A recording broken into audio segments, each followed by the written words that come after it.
8នារតៈព្រំជាដកឧបេខាបារមី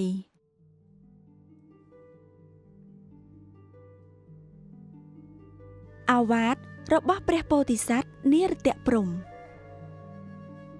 ស្ដេចនៃនគរមិថិលាបានលងខ្លួនប្រព្រឹត្តមិច្ឆាទិដ្ឋិតាមដំបូន្មានរបស់គណាជីវកៈគណាជីវកៈជាឥសីដែលបានគាល់ព្រះរាជាក្នុងយុគព្រះច័ន្ទពេញបរមីមួយនិងបានទូមានព្រះអង្គឲ្យលះបង់នូវធម៌ទាំងឡាយនិងបណ្ដោយខ្លួនតាមកាមកិលេសតណ្ហាដោយតក់ស្លុតនឹងទង្វើរបស់ព្រះបិតាព្រះរាជបុត្រីរបស់ស្ដេចអង្គនេះមានការព្រួយបារម្ភយ៉ាងខ្លាំងហើយបានបួងសួងដល់ឋានលើ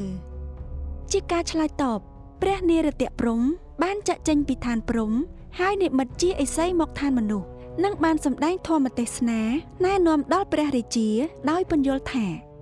ការប្រព្រឹត្តរបស់ព្រះអង្គនៅឋានមនុស្សនឹងប៉ះពាល់ដល់ការចាប់បដិសន្ធិថ្មីនៅឋានសួគ៌ឬឋាននរកព្រះមហាក្សត្រទ្រង់ជ្រាបអំពីកំហុសក្នុងការប្រព្រឹត្តរបស់ព្រះអង្គទើបត្រឡប់មកកាន់មាគានៃគុណធម៌វិញដោយយល់ឃើញថានគរមិថិលាទទួលបានសេចក្តីសុខក្សេមក្សាន្តឡើងវិញហើយព្រះនិរតៈព្រំក៏បានយាងត្រឡប់ទៅឋានព្រំវិញ